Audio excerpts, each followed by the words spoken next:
El Ministerio de Educación presenta Crónica, pasajes de nuestra historia.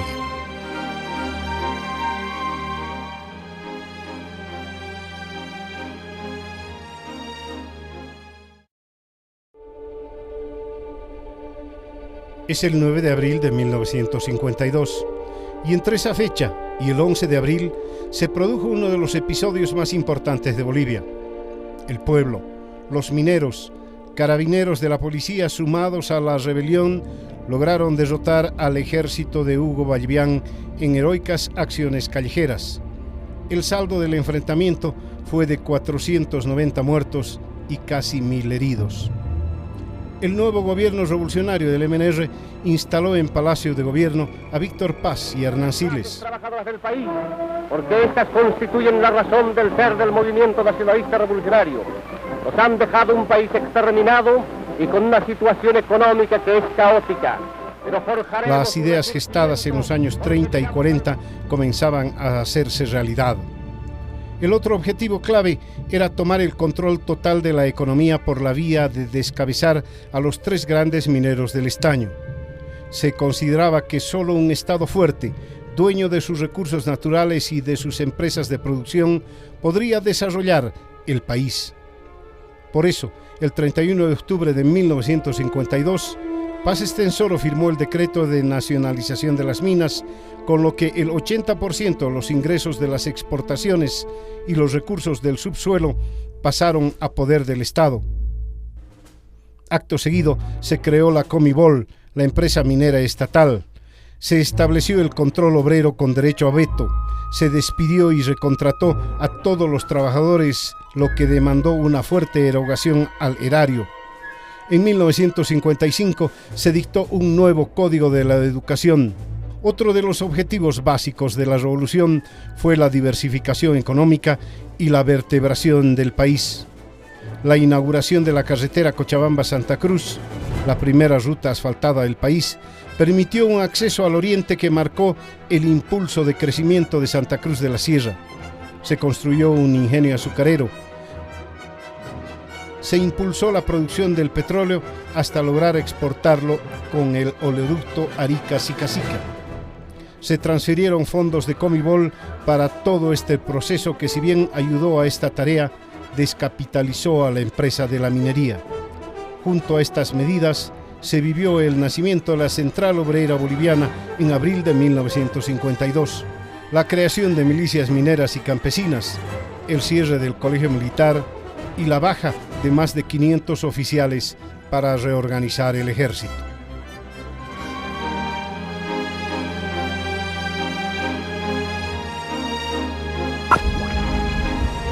Crónica, pasajes de nuestra historia.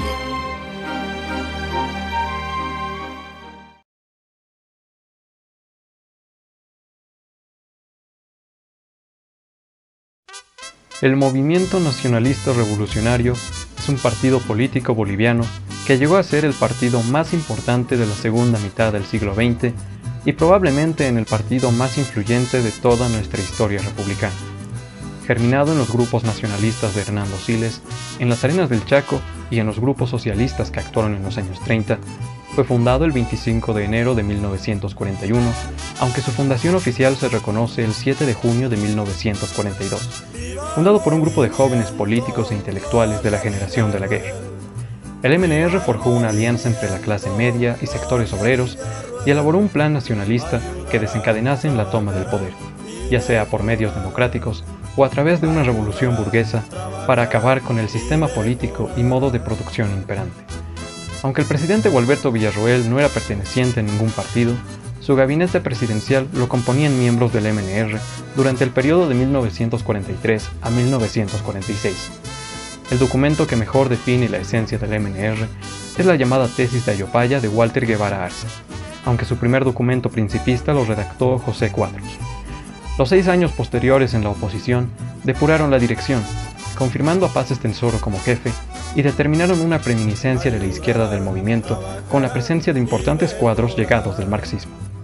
La revolución de 1952 definió su programa en las medidas que aplicó en el gobierno, de las cuales las más importantes fueron la creación de la Central Obrera Boliviana, cierre del Colegio Militar de Ejército, establecimiento del voto universal, reforma agraria, reforma educativa y la nacionalización de las minas.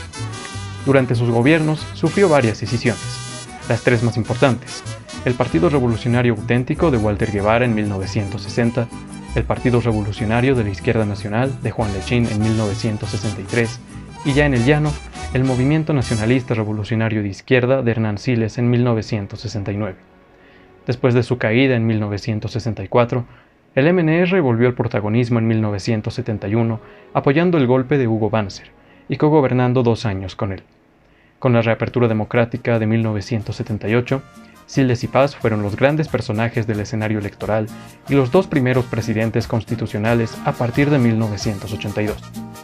Paz Estenssoro fue jefe del MNR desde su fundación hasta 1990, en que fue sustituido por Gonzalo Sánchez de Lozada.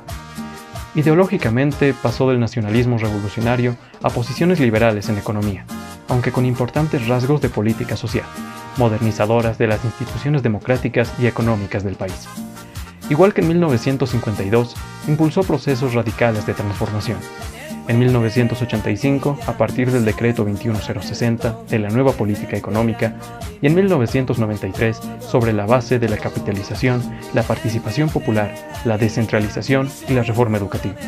Fueron 2 momentos cruciales en la construcción de un nuevo Estado sustitutivo del de 1952, que había sido concebido por el propio MNR.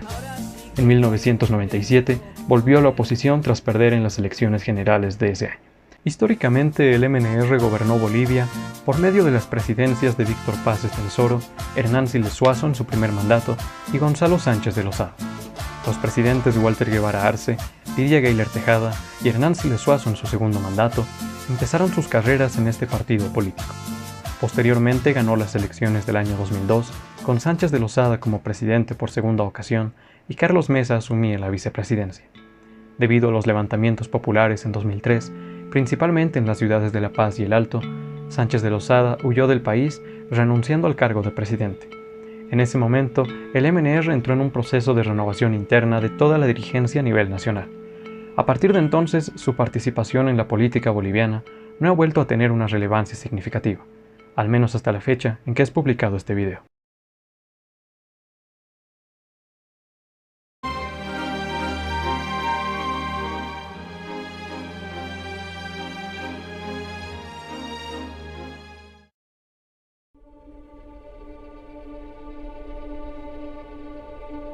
Se denomina varones del estaño en Bolivia a Simón Patiño, Carlos Víctor Aramayo y a Mauricio Hochschild. Estos magnates llegaron a controlar el 80% de la producción estañífera en Bolivia. Simón Patiño fue el más poderoso y el que acumuló mayores posesiones. Nació en Cochabamba en el seno de una familia de artesanos. En 1894 compró las acciones de la mina La Salvadora, ubicada en la región de Uncía, que llegó a ser una de las más ricas del país. Posteriormente compró otras empresas mineras en la región, formando finalmente la Patiño Mines, con registro en Estados Unidos, una de las más grandes del mundo. Durante la década de 1920, la producción de la Patiño Mines representó el 50% de la producción boliviana de estaño. Esta empresa controló otros imperios fuera del país. Patiño vivió desde los años 20 en el exterior hasta su muerte en 1947. Carlos Víctor Aramayo fue otro de los varones del estaño. Su actividad minera en una época de fuerte crecimiento del precio internacional de este mineral lo llevó a acumular una gran fortuna y poder en el país. Fue director de la Compañía Aramayo de Minas de Bolivia, nacionalizada en 1952. Otro de los varones del estaño fue Mauricio Hochschild, que también fue afectado por las medidas adoptadas en 1952 por la Revolución Nacional. El Ministerio de Educación presenta Crónica, pasajes de nuestra historia.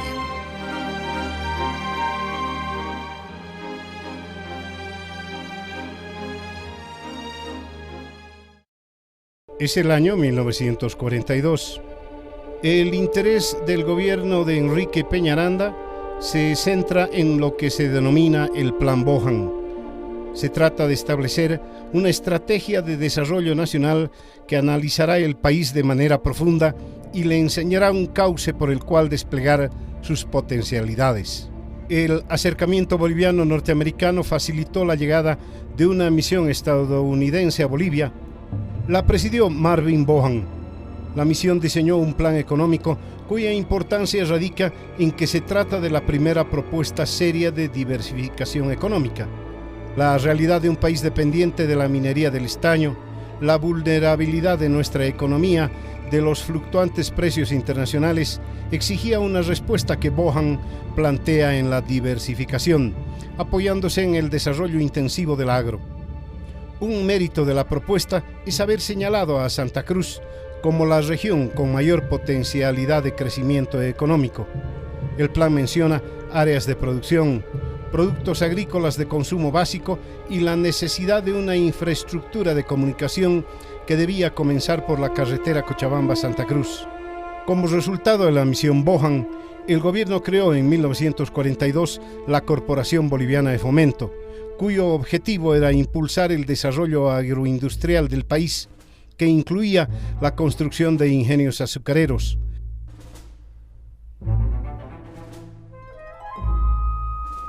Creó el Banco Agrícola para abrir una línea de crédito a un potencial sector agroindustrial e inició en 1943 la construcción de la carretera Cochabamba-Santa Cruz.